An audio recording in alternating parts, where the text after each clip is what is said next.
Many of you know Dr. Hammond from his work and presentations. I have his curriculum vitae and his list of selected topics and talks that he's given spans about 5 pages. It's a heavy-duty vitae. You may be familiar with him also from his recently published Hypnotic Metaphors book, a big red oversized book published by Norton 2 years ago, which has the title of Big Red.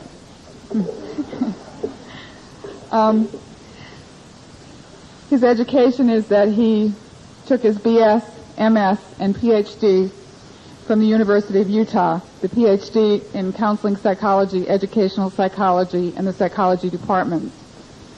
He is a diplomate in clinical hypnosis of the American Board of Psychological Hypnosis, a diplomate in sex therapy, the American Board of Sexology, a clinical supervisor and board examiner, American Board of Sexology, a diplomate in marital and sex therapy, the American Board of Family Psychology, a licensed psychologist in the state of Utah, and a licensed marital and family therapist.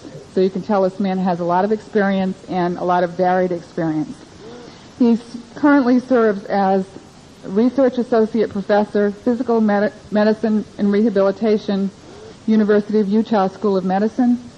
He is the director and founder, Sex and Marital Therapy Clinic at the University of Utah. He has a private practice as a psychologist. He is an adjunct associate professor at the Educational Psychology Department at the University of Utah. In terms of his writing experience, he's the abstracts editor for the American Journal of Clinical Hypnosis, a position he's held from 1986 to the present.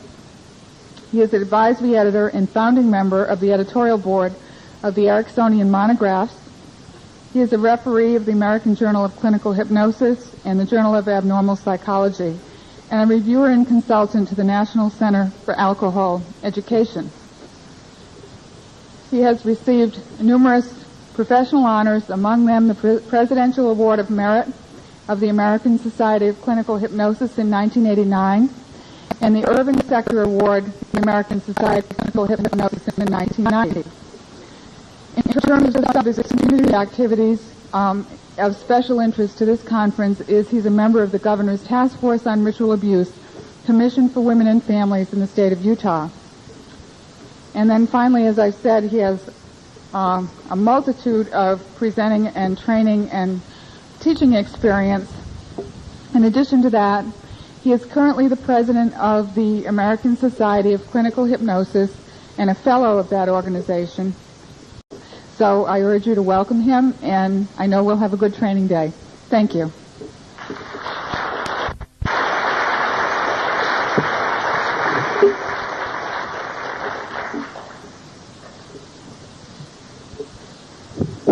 We've got a lot to cover today,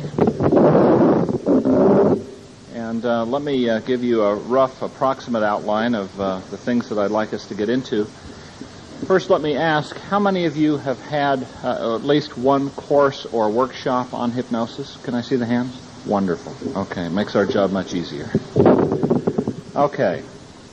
I want to start off by talking a little about trance training and the use of hypnotic phenomenon with an MPD dissociative disorder population. To talk some about unconscious exploration, methods of doing that. The use of imagery and symbolic imagery techniques for managing physical symptoms, input overload, things like that. Before the day is out, I want to spend some time talking about something I think has been completely neglected in the field of dissociative disorders, and that's talking about methods of profound calming for autonomic hyperarousal that's been conditioned in these patients. We're going to spend a considerable length of time talking about age regression and abreaction and working through of trauma. I'll show you with a non-MPD patient some of that kind of work and then extrapolate from that of what I would do similar and different with MPD cases. Part of that I would add, by the way, is that I've been very sensitive through the years about taping MPD cases or ritual abuse cases. Part of it being that some of that feels a little like using patients, and I think that this population has been used enough, and that's part of the reason by choice that I don't generally videotape my work with them. Also, I want to talk a bunch about hypnotic relapse prevention strategies, post-integration therapy today, and finally, I'm hoping to find somewhere in our time frame to spend an hour or so talking specifically about ritual abuse and about mind control programming and brainwashing, how it's done, how to get on the inside with that, which is a topic that in the past I haven't been willing to speak about publicly, have done that in small groups and in consultations, but recently decided that it was high time that somebody started doing it. So we're going to talk about specifics there.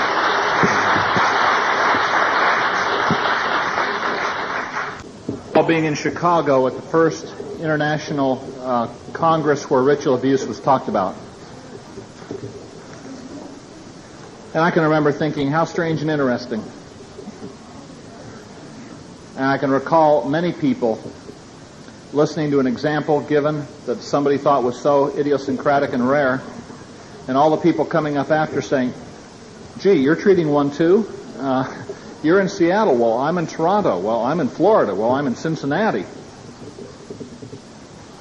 I didn't know what to think at that point. It wasn't too long after that, and I found my first ritual abuse patient in somebody I was already treating, and we hadn't gotten that deep yet.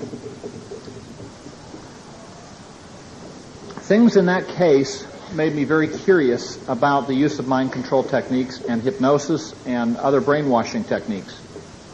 So I started studying brainwashing and some of the literature in that area, and became acquainted with, in fact, one of the people who had written one of the better books in that area. And then I decided to do a survey. And from some of the ISSMP&D folks, I picked out about 12 therapists that I thought were seeing more of that than probably anyone else around. And I started surveying them. And the interview protocol that I had got the same reaction almost without exception. The therapist said, you're asking questions I don't know the answer to. You're asking more specific questions than I've ever asked my patient. Many of those same therapists said, let me ask these questions and I'll get back to you with the answer. Many of them not only got back with answers, but said, you got to talk to this patient, or these two patients. And I ended up doing hundreds of dollars worth of telephone interviewing. What I came out of that with was a grasp of a variety of brainwashing methods being used all over the country. And I started to hear some similarities. And whereas I hadn't known to begin with how widespread things were, I was now getting a feel that there were a lot of people reporting some similar things, and that there must be some degree of communication here. Then approximately 2.5 years ago, I had some material drop in my lap. My source was saying a lot of things that I knew were accurate about some of the brainwashing, but was telling me new material I had no idea about. At this point, I took and decided to check it out in 3 ritual abuse patients I was seeing at the time. 2 of the 3 had what they were describing in careful inquiry without leading or contaminating. And the fascinating thing was that as I did a telephone consult with a therapist that I'd been consulting for quite a number of months on an MPD case in another state, I told her to inquire about certain things. And she said, well, what are those things? And I said, I'm not going to tell you because I don't want there to be any possibility of contamination. Just come back to me and tell me what the patient says. She called me back 2 hours later, said, I just had a double session with this patient. And there was a part of them that said, we're so excited. If you know about this stuff, you know how the cult programmers get on the inside, and our therapy is going to go so much faster. Many other patients since have had a reaction of wanting to pee their pants out of anxiety and fear rather than thinking it was a wonderful thing. But the interesting thing was that she then asked, what are these things? They were word-perfect, same answers that my source had given me and my own patients. 2 out of my 3 patients had given me. I've since repeated that in many parts of the country. I've consulted in 11 states and 1 foreign country, in some cases over the telephone, in some cases in person, in some cases giving the therapist information ahead of time and saying, be very careful how you phrase this. Phrase it in these ways so you don't contaminate. In other cases, not even giving the therapist information ahead of time so they couldn't. And when you start to find the same highly esoteric information in different states and different countries, from Florida to California, you start to get an idea that there's something going on that is very large, very well coordinated, with a great deal of communication and systematicness to what's happening. So I have gone from someone kind of neutral and not knowing what to think about it all to someone who clearly believes ritual abuse is real, and that the people who say it isn't are either naive, like people who didn't want to believe the Holocaust, or they're dirty. Now, for a long time, I would tell a select group of therapists that I knew and trusted information and say, spread it out, don't spread my name, don't say where it came from, but here's some information, share it with other therapists if you find us on target, and I'd appreciate your feedback. People would question in talks and say, they were hungry for information. Myself, as well as a few others that I'd shared it with, were hedging out of concern and out of personal threats and out of death threats. I finally decided to hell with it. They're going to kill me, they're going to kill me. It's time to share more information with therapists. And part of that comes because we proceeded so cautiously and slowly, checking things in many different locations and finding the same thing. So I'm going to give you the way in with ritual abuse programming.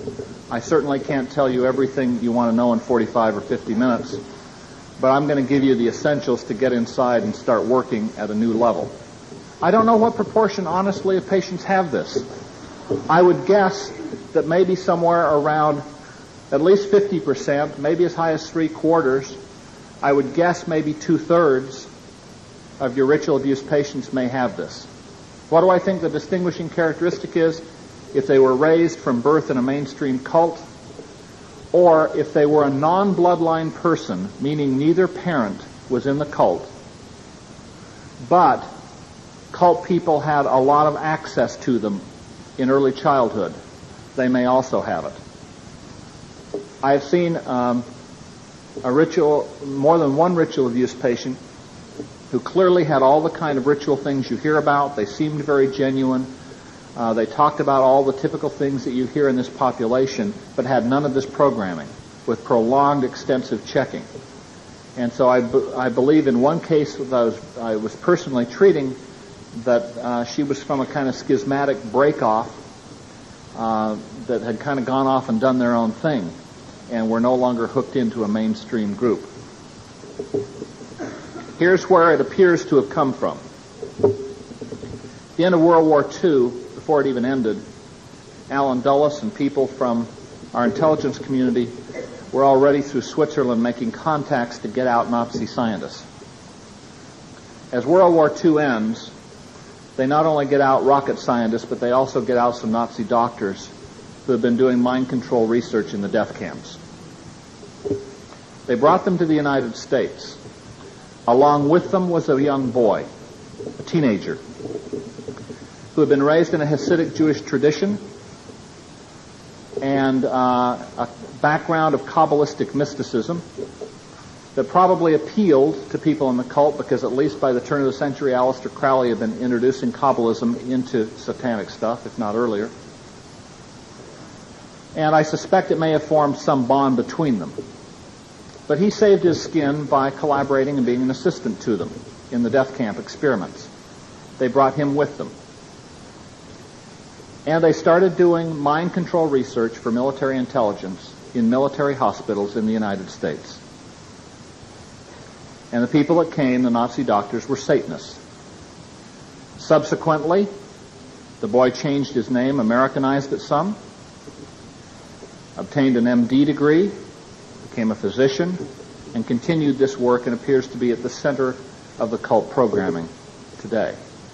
His name is known to patients throughout the country. What they basically do is they will get a child, and they'll start this in basic forms, it appears, by about 2.5, after the child's already been made dissociative.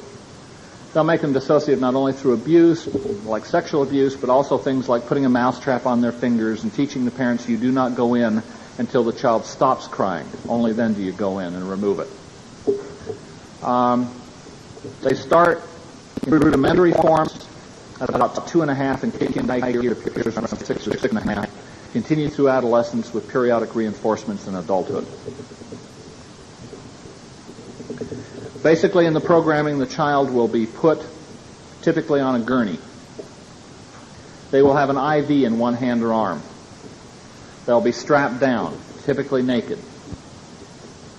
They will have wires attached to their heads to monitor electroencephalograph patterns.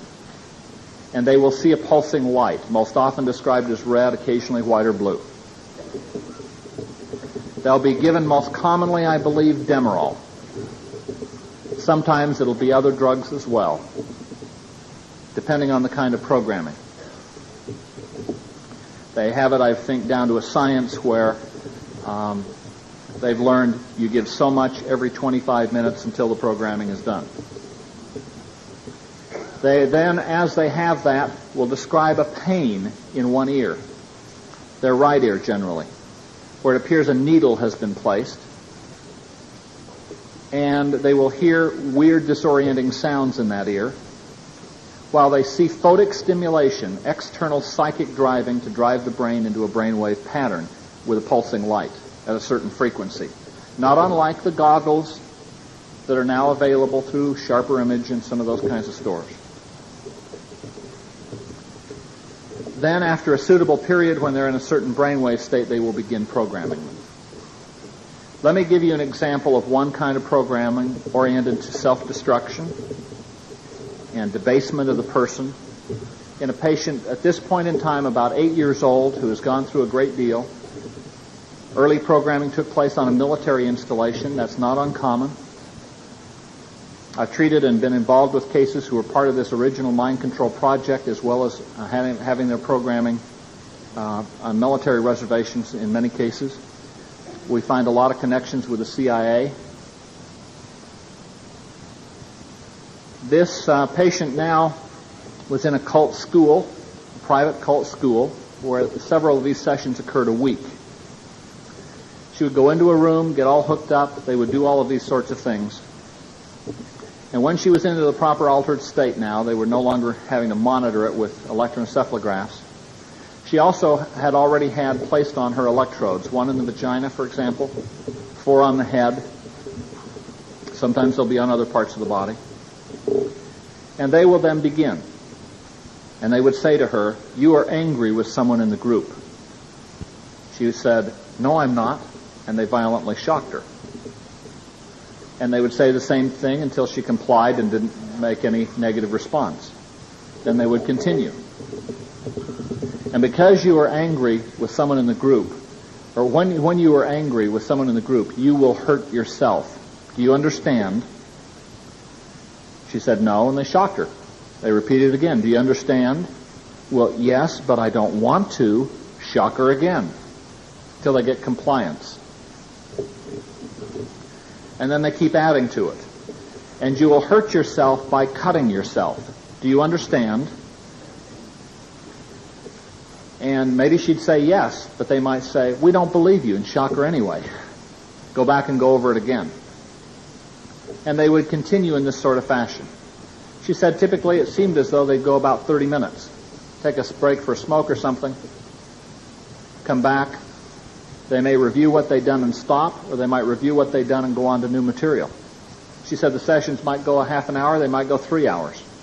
She estimated 3 times a week.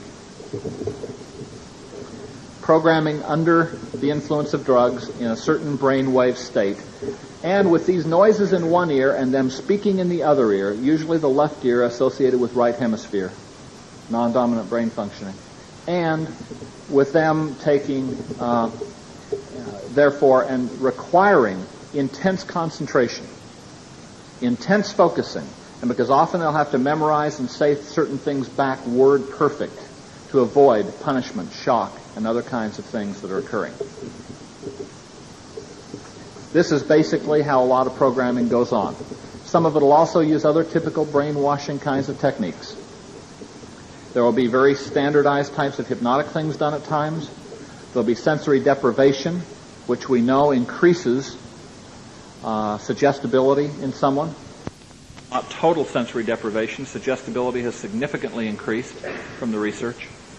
It's not uncommon for them to use a great deal of that, including formal sensory deprivation chambers before they do certain of these things. Now, let me give you, because we don't have a lot of time, as much practical information as I can. The way that I would inquire as to whether or not some of this might be there would be with ideomotor finger signals after you've set them up. I would say, I want the central inner core of you to take control of the finger signals. Don't ask the unconscious mind. In the case where you're inquiring about ritual abuse, ask for the central inner core. The core is a cult-created part. And I want that central inner core of you to take control of this hand and of these finger signals, and when it has, for the yes finger to float up. Now I want to ask that inner core of you, is there any part of you, any part of Mary, if that's the host name, who knows anything about alpha, beta, delta, or theta?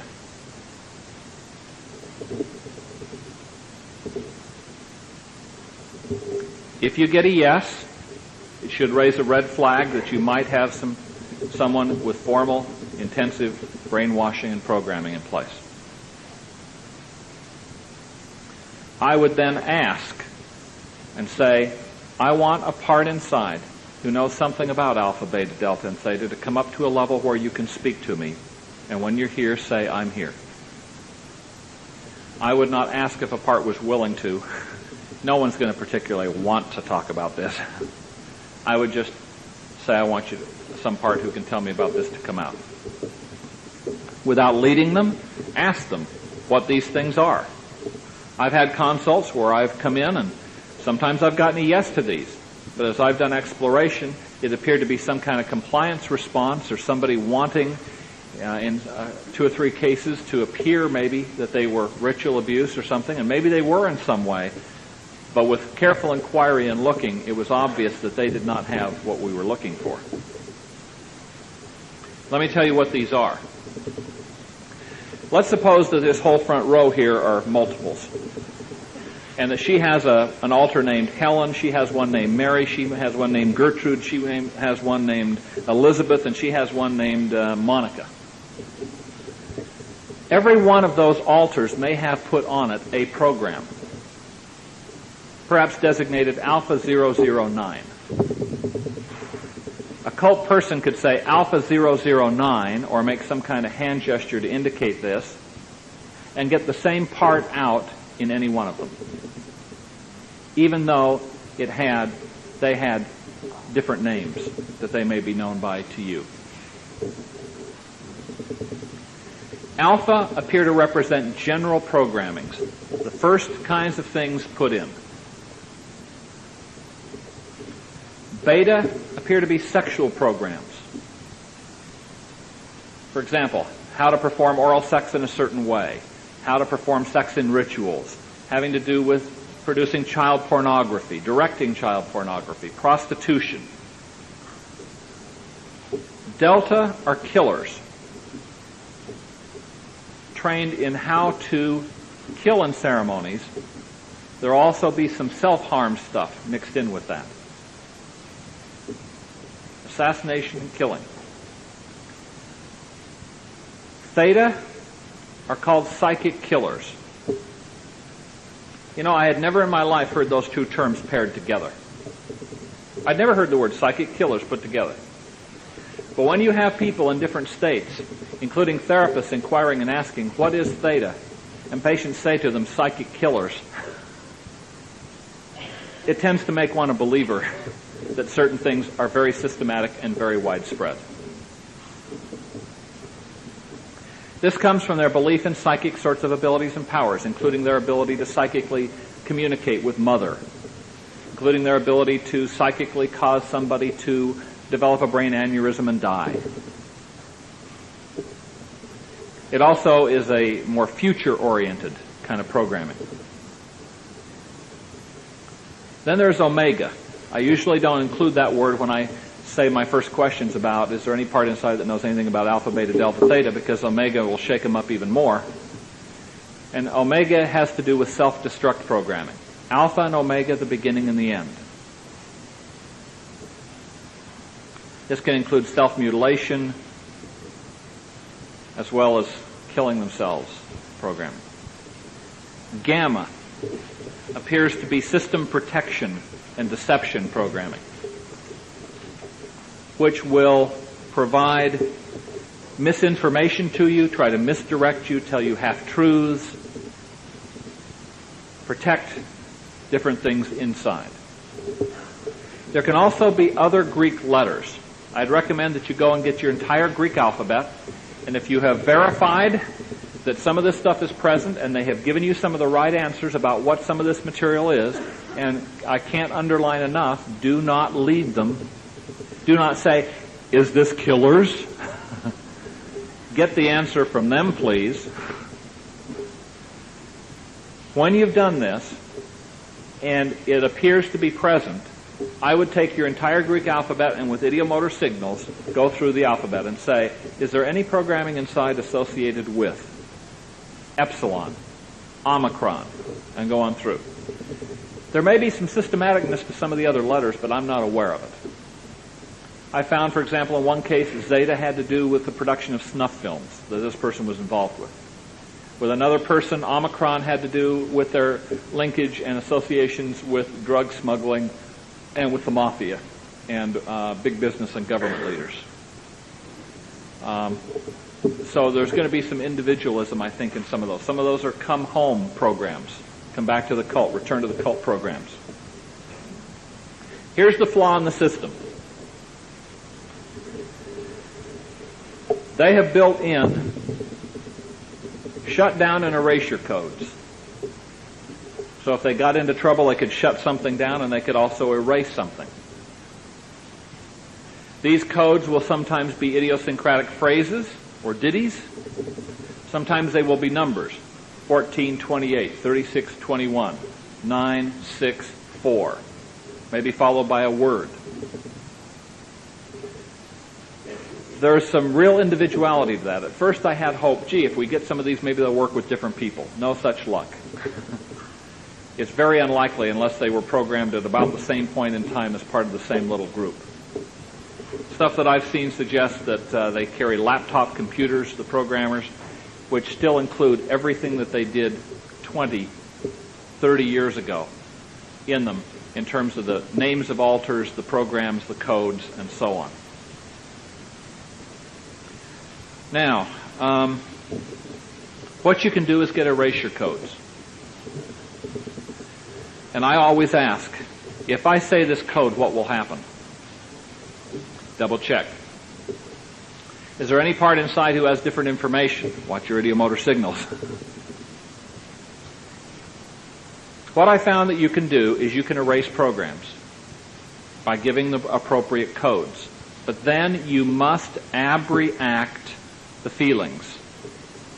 So if you erase omega, which is often where I've started because it's the most high-risk area, afterwards I will get all the omega, what were formerly omega altars, together so that we will abreact and give back to the host the memories associated with all the programming that was done with omega and anything any omega part ever had to do in a fractionated abreaction. They use the metaphor, and it is their metaphor, of robots. And that it is like a robot shell comes down over the child altar to make them act in a robotic fashion. Once in a while, internally, you'll confront robots.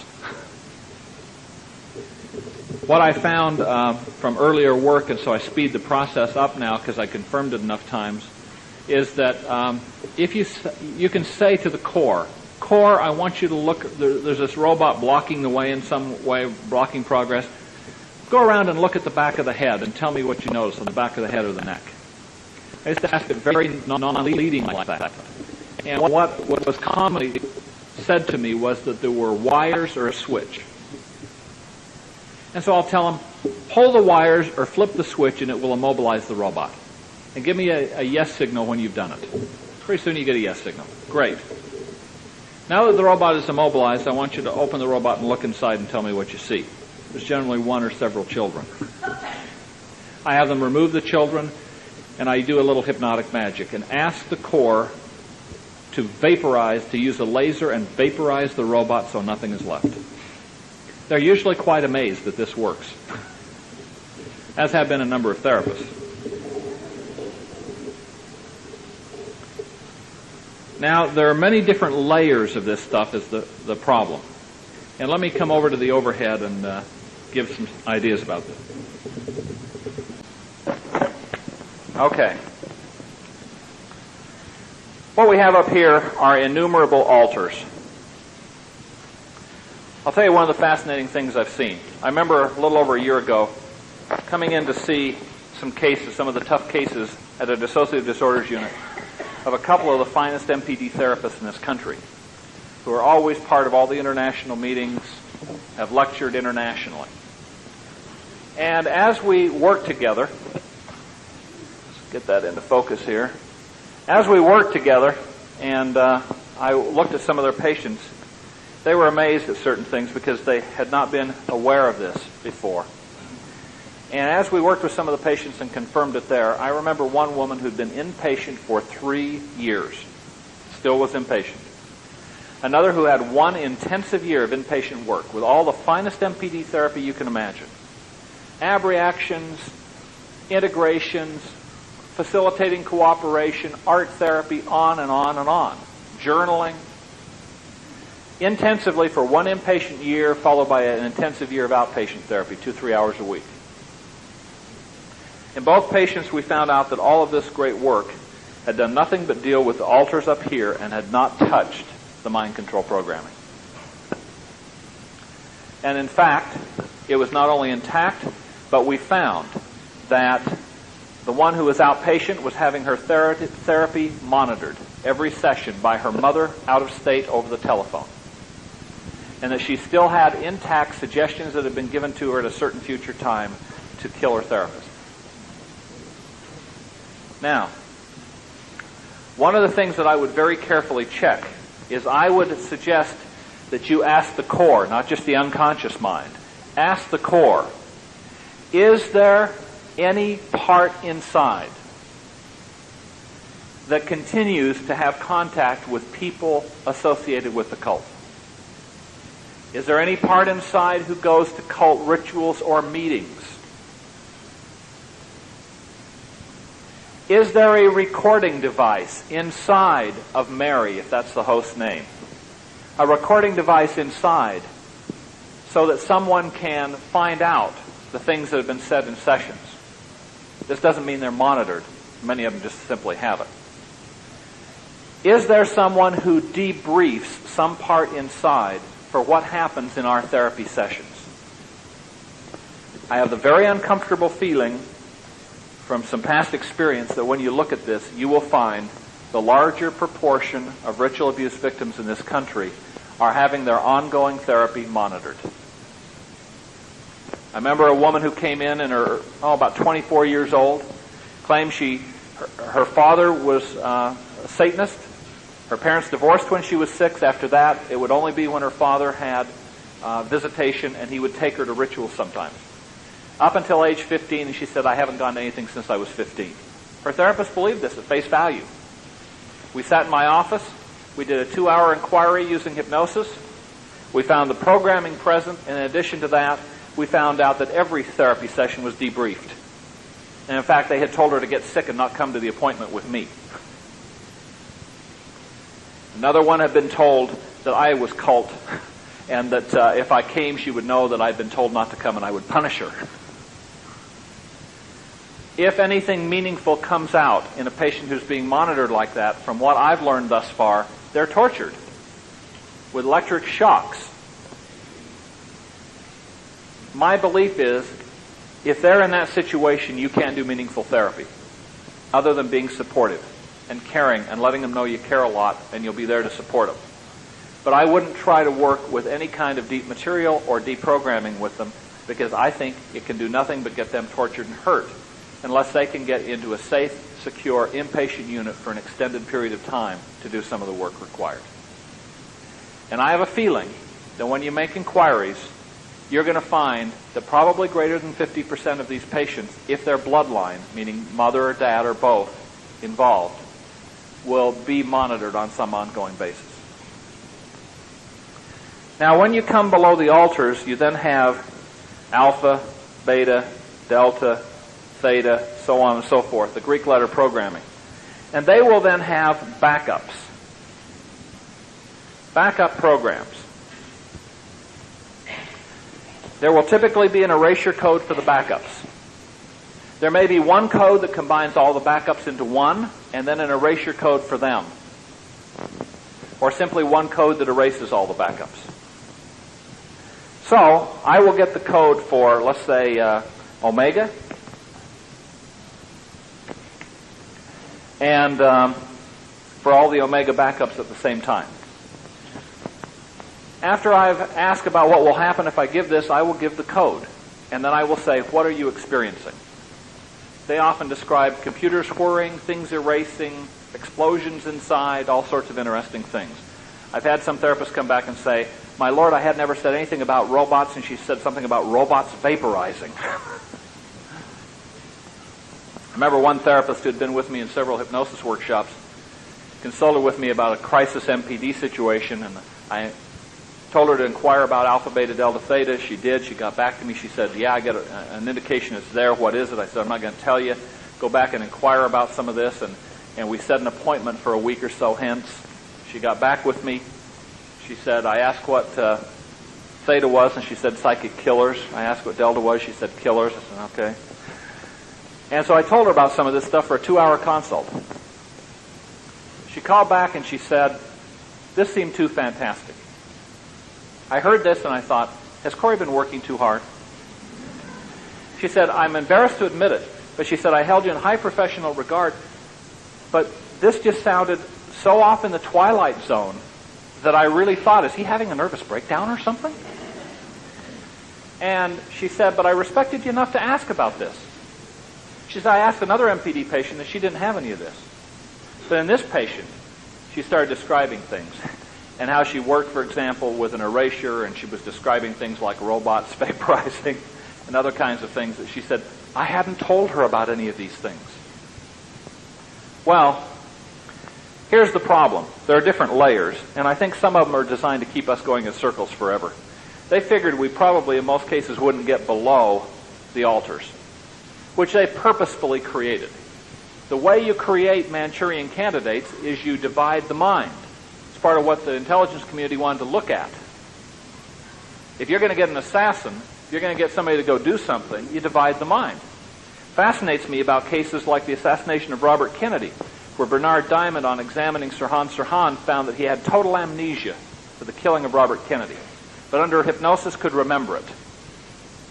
But despite suggestions he would be able to consciously remember, could not remember a thing after he was out of hypnosis. I'd love to examine Sirhan. It appears that below this we've got some other layers. One is called green programming, it appears. And isn't it interesting that the doctor's name is Dr. Green?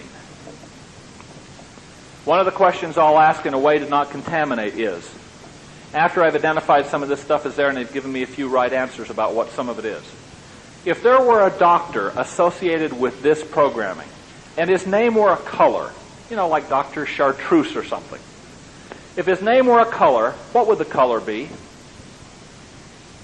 Now, once in a while, I've had some other colors mentioned in about 3 or 4 patients that I felt were trying to dissimulate in some way, and I don't really believe had this. In one case, I got another color, and I found out later it was a doctor whose name was a color who was being trained by Dr. Green almost 30 years ago. And he supervised part of the programming of this woman under this doctor. Remember, one woman couldn't come up with anything. No altar would speak up with anything. I said, okay, and we went on to some other material. About 2 minutes later, she said, Green. Do you mean Dr. Green? We found this all over. There appears to be some green programming below that, and I suspect that it has a structure sort of like this, that you get down to fewer and more essential programs the deeper you go. Below green programming is ultra green. And the green tree. Kabbalistic mysticism is mixed all into this. If you're going to work with this, you need to pick up a couple of books on the Kabbalah. One is by a man named Dion Fortune, D-I-O-N, Fortune, F-O-R-T-U-N-E, called the Kabbalah with a Q. Another is by Ann Williams-Heller. Ann Williams Heller. And it is called the Kabbalah with a K, K-A-B-B-A-L-A-H, I believe. I knew nothing about the Kabbalah. It was interesting, a patient had sat in my waiting area, got there considerably early, and drew a detailed, multicolored Kabbalistic tree over 2 years ago. And it took me 2 months to figure out what it was. Finally showing it to somebody else, who said, you know, that looks an awful lot like the Kabbalistic tree. That rang a bell with some esoterica in an old book, and I dug it out. That was the background of Dr. Green. Now, the interesting thing about the green tree is his original name was Greenbaum. What does Greenbaum mean in German? Green tree. Ultra green and the green tree. I've also had patients who didn't appear to know that his original name was Green, volunteered that there were parts inside named Mr. Greenbaum. Now let me give you some information. Let me give you some information about parts inside that may be helpful to you if you're going to inquire about these things. Because my experience is one part will give you some information and either run dry or get defensive or scared and stop. And so you punt and you make an end run and you come around the other direction, you find another part. I'll tell you several parts to ask for and ask if there's a part by this name. And by the way, when I'm screening patients and fiddling around with this, I throw in a bunch of spurious ones and ask, is there a part inside by this name and by that name as a check on whether or not it appears genuine. For example, in addition to the core, I ask, is there a part inside named wisdom? Wisdom is part of the Kabbalistic tree. Wisdom, I've often found, will be helpful and give you a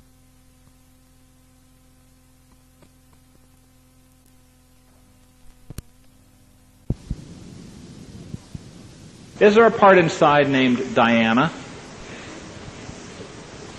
I mean, I may throw in all sorts of things. Is there a part inside named Zelda? I've never encountered one yet. Just to see what kind of answers we get. I try and do this carefully. Diana is a part that in the Kabbalistic system is associated with a part called the foundation. You can be fascinated to know that, remember the Process Church? Roman Polanski's wife, Sharon Tate, was killed by the Manson family who were associated with the Process Church. And a lot of prominent people in Hollywood were associated. And then they went underground, the books say, in about 78 and vanished. Well, they're alive and well in southern Utah. We have a thick file in the Utah Department of Public Safety documenting that they moved to southern Utah. North of Kanab, bought a movie ranch in the desert, renovated it, expanded it, built a bunch of buildings there, carefully monitored so that very few people go out of there and no one can get in, and changed their name. And a key word in their name is foundation. The foundation, and there's some other words. And foundation is part of the tree. So you can ask, is there something inside known as the foundation? I might ask other things to throw people off. Is there something known as the sub-basement? You know? Well, maybe they'll conceive of something. You know, is there something known as the walls? There are a variety of questions you can come up with to sort of screen some things. I've also found that there will often be a part called Black Master, a part called Master Programmer, and that there will be computer operators inside. How many of you have come on to computer things in patients? There will typically be computer operators. Computer operator black, computer operator green, computer operator purple. Sometimes they'll have numbers instead. Sometimes they'll be called systems information directors. And you can find out the head one of those. They'll often be a source of some information for you. I will ask inside, is there a part inside named Dr. Green? You'll find that there are, if they have this kind of programming, in my experience. And usually with a little work and reframing, you can turn them and help them to realize that they were really a child part who's playing a role and they had no choice then, but they do now. And that they played their role very, very well, but that they don't have to continue to play it with you because they're safe here. And that in fact, if the cult simply found out that you'd talked to me and that you had shared information with me, you tell me, what would they do to you? To emphasize that the only way out is through, and that they need to cooperate and share information and help me, and that I'll help them. So all of these parts can give you various information. Now they have tried to protect this very carefully. Let me give you an example with ultra green. I've discovered this, by the way, I used to think this programming was only in bloodline people. I've discovered it in bloodline people, but it's a bit different. They don't want it to be just the same. And I don't think you'll find deep things like ultra green, and probably not even green programming at this deep, or with non-bloodline people. But let me tell you something that I discovered first in a non-bloodline and then in a bloodline. We were going along, and a patient was close to getting well, approaching final integration in a non-bloodline, and she suddenly started hallucinating. And her fingers were becoming hammers and other things like that. And so I used an affect bridge and we went back. And we found that what happened was that they gave suggestions that if she ever got well, got to a certain point, she would go crazy. And the way they did this was they strapped her down and they gave her LSD when she was 8 years old. And then when she began hallucinating, they inquired about the nature of the hallucinations so they could utilize them in good Ericksonian fashion and build on them. And then combine the drug effect with powerful suggestions. If you ever get to this point, you will go crazy. If you ever get fully integrated and get well, you will go crazy like this and will be locked up in an institution for the rest of your life. And they gave those suggestions vigorously and repetitively. Finally, they introduced other suggestions that rather than have this happen, it would be easier to just kill yourself. In a bloodline patient then, as I began inquiring about deep material, the patient started to experience similar symptoms. We went back and we found that identical things were done to her. And this was called the green bomb, B-O-M-B. Lots of interesting internal consistencies, like that play on words with Dr. Greenbaum, his original name. Now, in this case, it was done to her at age 9 for the first time. And then only hers was different.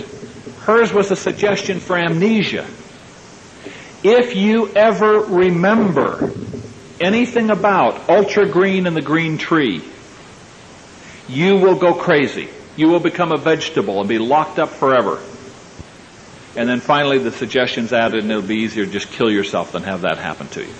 If you even remember it. At age 12 then, 3 years later, They used what sounds like an Amytal interview to try to breach the amnesia and find out if they could.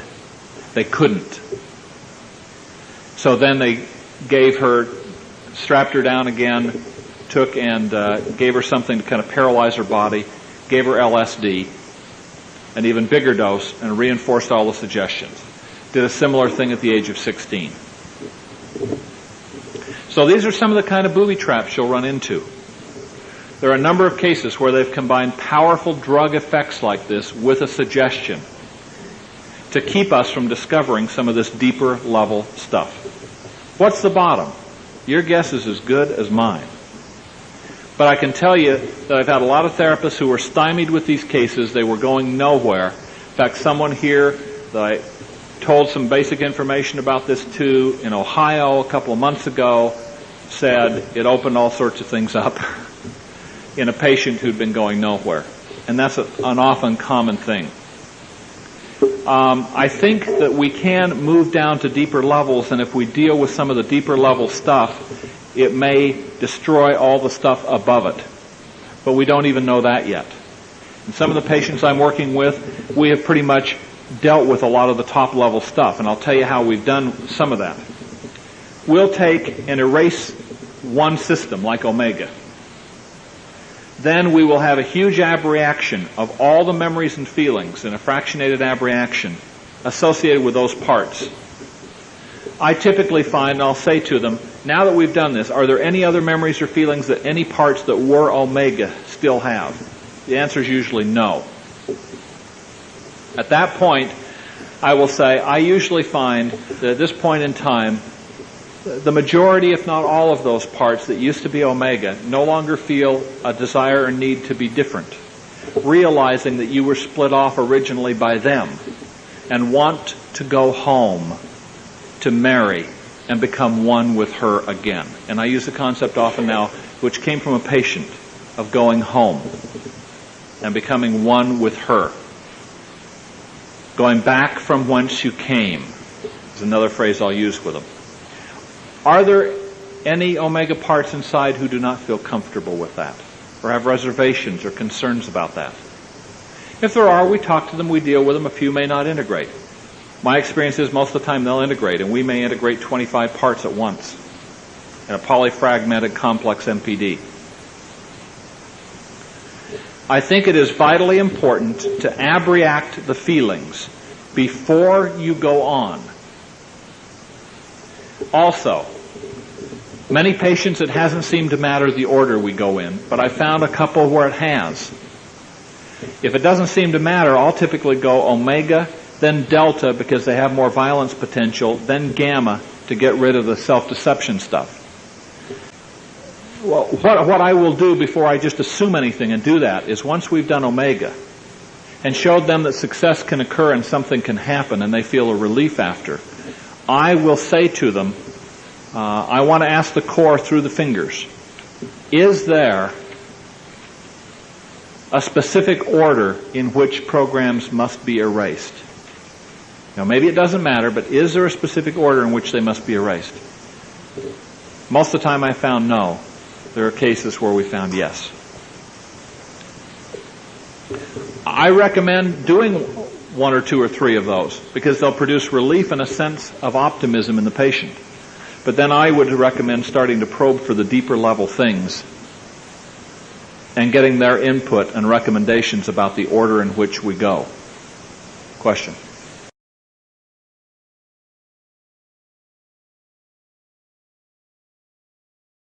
What has been the typical age and the typical gender of this type of person?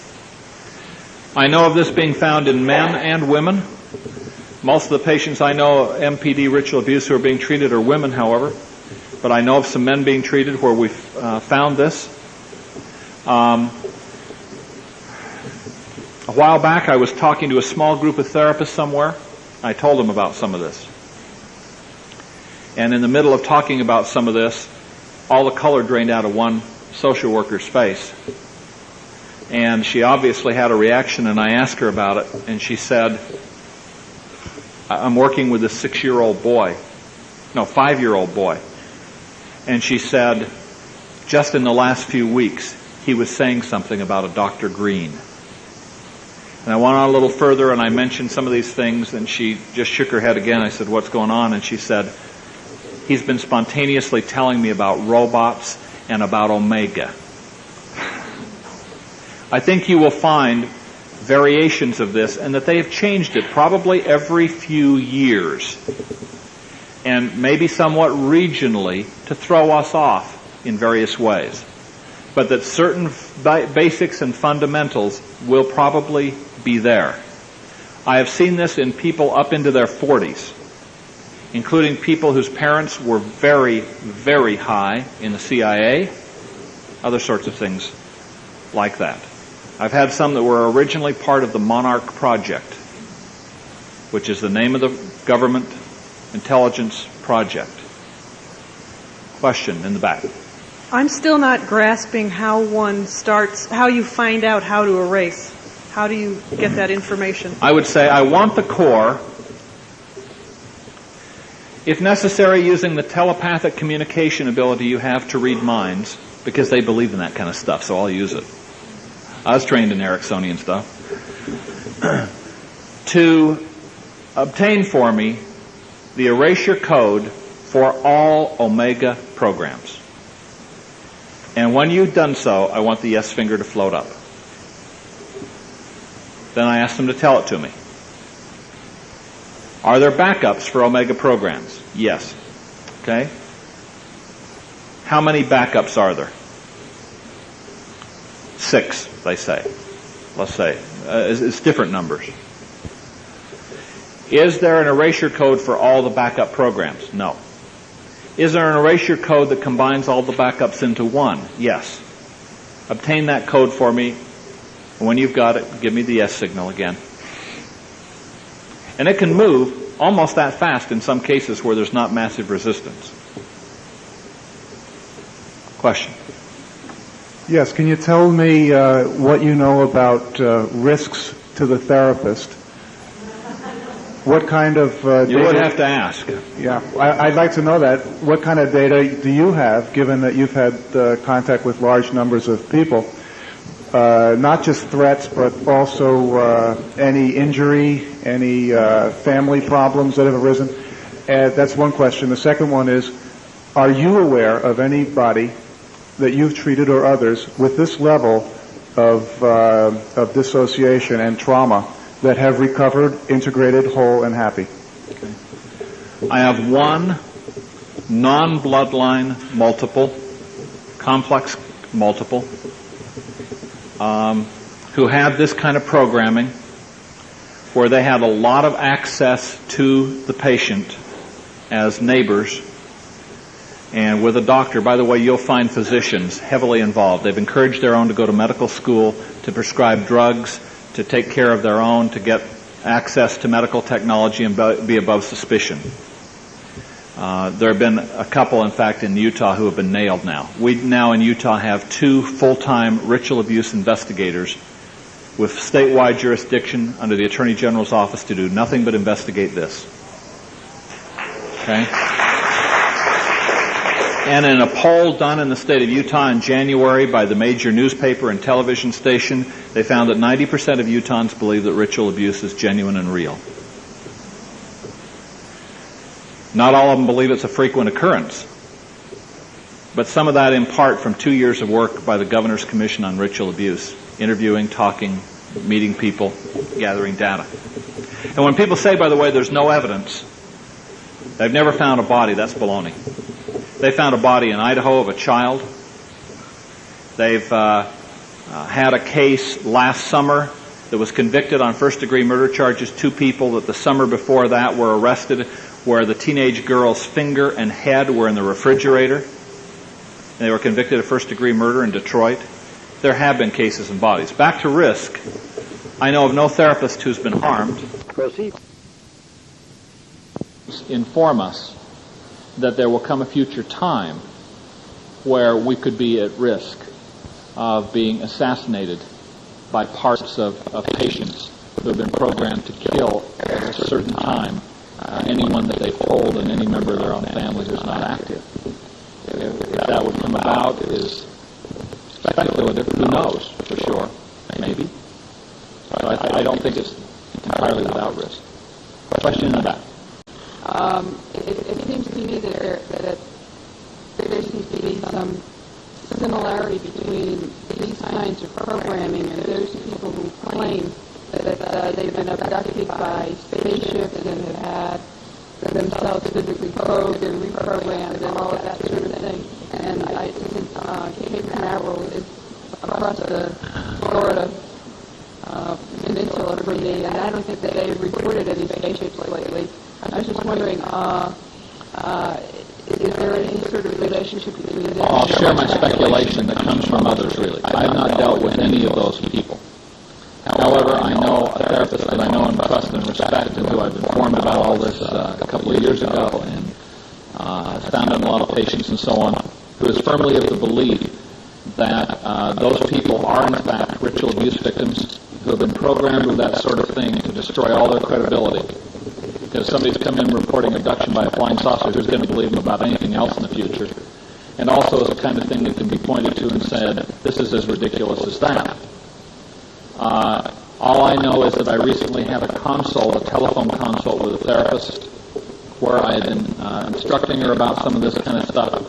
And when we were consulting at one point in a fifth or sixth interview, she said, by the way, do you know anything about this topic? And I said, well, not really, and shared with them what I've shared with you. I said, if it were me dealing with this guy that she'd been seeing for a couple of months, I said, I would ask inside for the core to take control of finger signals and inquire about alpha, beta, delta, theta. She proceeded to do all that, got back to me a week later and said, boy, were you on target.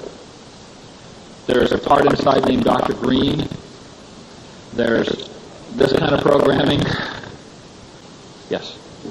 What's the difference between this kind of program and cult-type abuse and satanic abuse, and the kind of cults with the candles and the...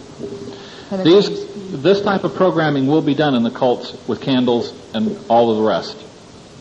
My impression is this is simply done in people where they have great access to them, or their bloodline and their parents are in it, where they can be raised in it from an early age. If they are bloodline, they are the chosen generation. If not, they are expendable, and they are expected to die and not get well.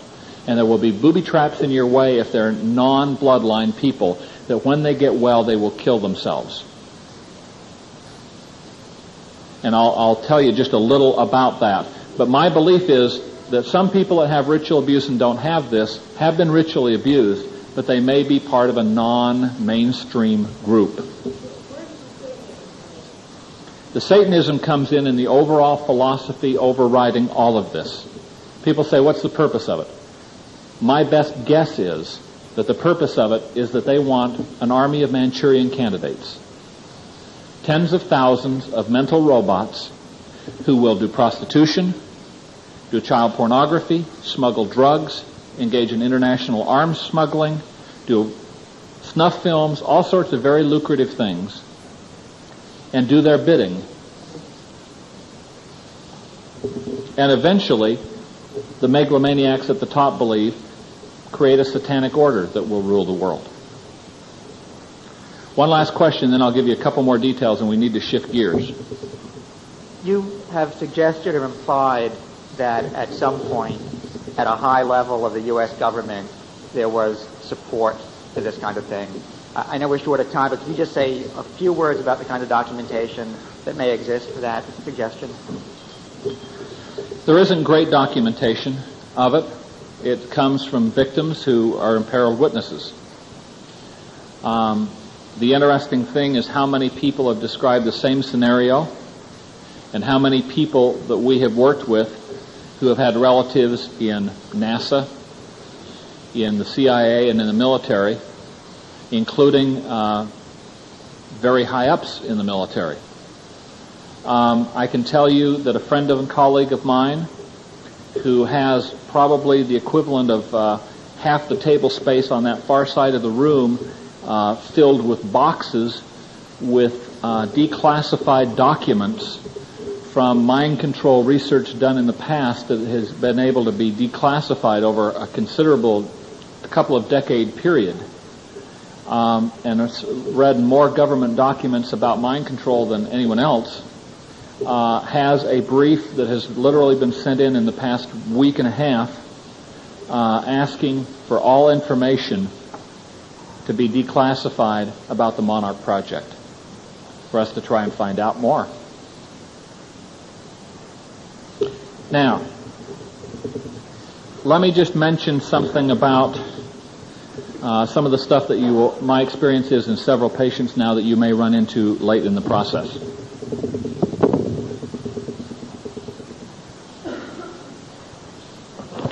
I know I'm throwing a lot at you in a hurry. Some of it is completely foreign, and some of you may think, gosh, could any of this be true? Just, ask. Find out in your patients, and you may be lucky and there isn't any of this. Somewhere at a deep level, you may run onto some things like this. Let me describe to you, I can find my pen, the system in one patient. One patient I had treated for quite a while, a non-bloodline person, and we had done what appeared to be successful work and reached final integration. And she came back to me early last year and said she was symptomatic with some things. I started inquiring. I found a part there we'd integrated. The part basically said there was other stuff that I couldn't tell you about, and you integrated me, and so I had to split off. I'd done some inquiring about things like alpha beta as a routine part of it and found they were there. And I said to this part, why didn't you tell me about this stuff? And she said, well, we gave you some hints, but they went right over your head. And so stuff started coming out. It was interesting. She described the overall system, if I can remember it now, as being like this. The circle represented harm to the body. A system of altars whose primary purpose was to hurt her, including symptoms like Munchausen's, self-mutilation, other kinds of things. Each of the triangles represented still another, different system. She said, with the exception of me, this one part, you dealt with the whole circle with the work that we did before, but you didn't touch the rest of the stuff. Okay. In the middle of all this was still another system consisting of the Kabbalistic tree, which some of you are aware looks approximately like this with lines in between and so on and so forth. There's a rough approximation. That represented another system. And then once we got past that, she implied that this entire thing was somehow encompassed by, what do you call it? An hourglass. And I kept thinking we were at final integration. And then I find some other parts. This person had an eagle-eye husband who was watching for certain things that we found to be reliable indicators. And so often I would get evidence of dissociation within a few days that would be subtly picked up. And what we found was I continued to find evidence of dissociation. And I'd find parts, and finally this part, as I kind of got angry with him and said, why when I give these idiomotor inquiries am I getting lied to? And this part said, because you don't understand. You're going to get us all killed. And we started talking, and then she basically said, it's been programmed so that if you succeed and think you've succeeded, you will fail. They build it in as a way to laugh at you. That if you ever get us integrated, we will die. And here's what she said. This part said, I'm one of 12 disciples, and I found this in others. 12 disciples within this hourglass, each of whom had to memorize a disciple lesson, which were basic satanic kind of premises and philosophies of life. Like, be good to those who hurt you, hate those who are nice to you, on and on and on. There may be 2 or 3 sentences like that associated with each. They'd had to memorize them. And they said, we are like grains of sand falling. And when the last grain of sand falls, there's death. I said, is death a part? Yes. When the last grain of sand falls, the sleeping giant awakens. Sleeping giant was death, who was then to kill them on day 1 or day 6 after awakening. unless certain things were followed, and we did some of those. Well, we also found death had a sister as a backup, used with mirrors to create the sister part. We had to get past and deal with that too. And then we found, and by the way, death had certain things that they said had to be done for them to integrate. And I started to say, oh, come on. They lied to you before. And she said, wait a minute. This is what they said you'd say. They said that no doctor would ever believe that they had to go to these extremes to get us well, and that's why part of the reason they'd fail. So, well, tell me again. She said, I have to be dressed all in red. I have to have Demerol on board. I've taken Demerol. I have to, a code has to be given, and it has to be in a room that's totally dark. And it has to happen on day 1 or day 6, after this part's been awakened. I said, what do I got to lose? As a psychiatrist, give her a little Demerol. We used the code. My office didn't have any windows anyway. It was pretty easy. Oh, and there had to be a couple, 3 or 4, I think, candles lit. Well, fine. So we did it, and everything went well. Maybe it would have gone well if we hadn't done it, but I decided not to take a chance. And to trust the patient, maybe. Well, so we go on, and then we find another part. There's death and destruction. Another backup, also with a sister, that we had to get through. In fact, I think there were 2 backups there. And interestingly, the very last part was an extremely nice part, made especially that way so that they wouldn't want to lose them, because they would be so adorable and so loving and so sweet that they wouldn't want to maybe get rid of them. And then we found that she continued to have these feelings, with this last part left now, of darkness and blackness inside. And what did we find? A curtain. She said they assumed that if you ever got to this point, you would, and along the way, by the way, we had encountered the stuff about the LSD stuff, the green bomb programming. And the message was that, she said, there is a curtain behind which are the remaining feelings and memories. But it can't be opened from the middle. It's like a stage curtain. It has to be opened this way. But it can't be opened. They assumed that you would try and deal with all the feelings. That can't be opened until you've dealt with that last part and they've integrated.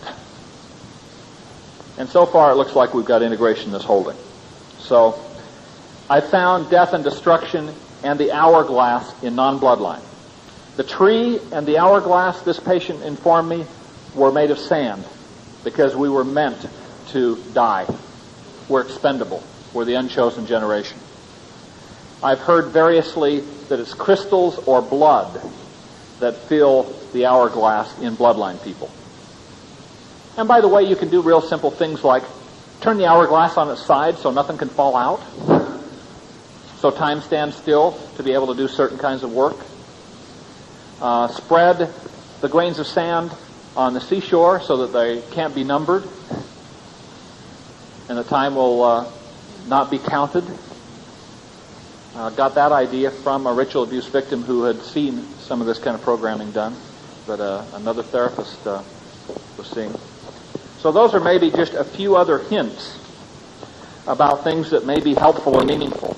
We're talking about very intensive kinds of things and at deep levels. But to me, this gives us 2 things.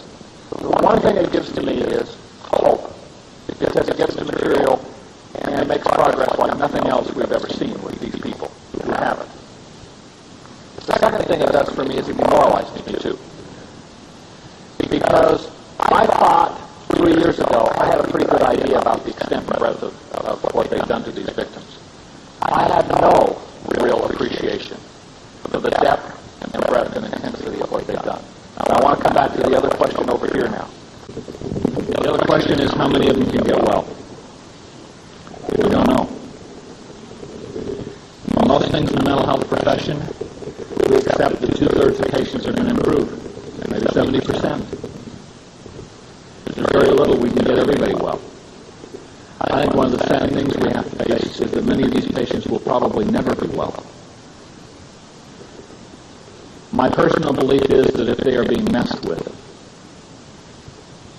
their only hope of getting well is if they can somehow get out of contact. Now, I know patients who have gone to other states and simply had deep-level alters pick up the phone and call and say, this is our new address and phone number, so they can be picked up locally.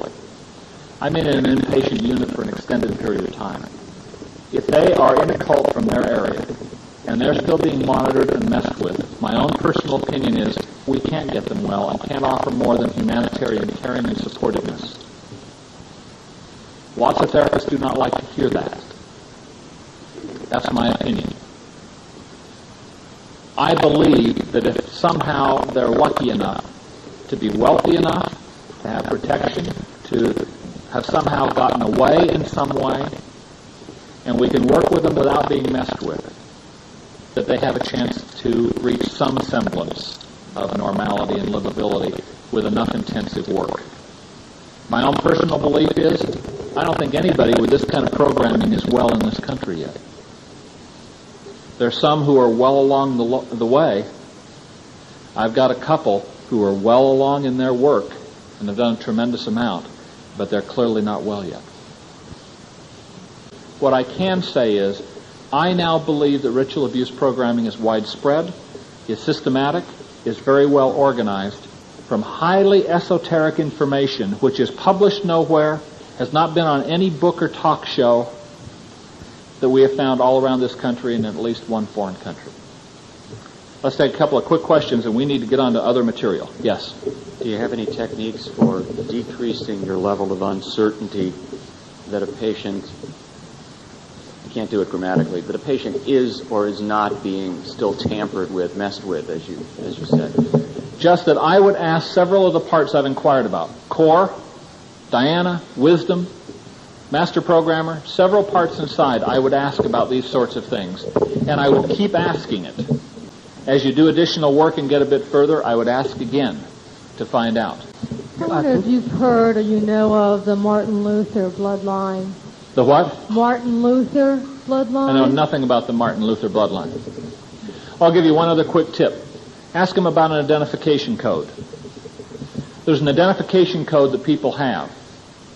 It will involve their birth date. It may involve places where they were programmed. And it will usually involve a number in there that will be their birth order, like 02 if they were second born. And it will usually involve a number that represents the number of generations in the cult if they are bloodlines. I've seen up to 12 now. 12 generations. I've seen a lot of the things you've been describing today in several patients. I wanted to ask you a question about the 7 systems. You mentioned something about systems here. Are there 7 systems? There have been that described in some patients, yes. The 7 systems. Could you say what that is, or a little about I don't think we know enough to know what it is. Honestly. I think it may have to do with 7 Kabbalistic trees. Have you ever had any evidence where any of these people have been tagged, and there have been anything on their body parts that might be related to this? Private parts in particular? Well, there's certainly people that have had tattoos, that have had a variety of other kinds of things, some of which have been, documented in cases. But I mean, to say, well, maybe they did that to themselves or had it done consciously. I mean, to really prove something, not that occurs to me right off the bat. Not a question, but I wanted to say, for myself personally and perhaps for others here as well, I wanted to thank you very sincerely for choosing this time to come forward. Welcome.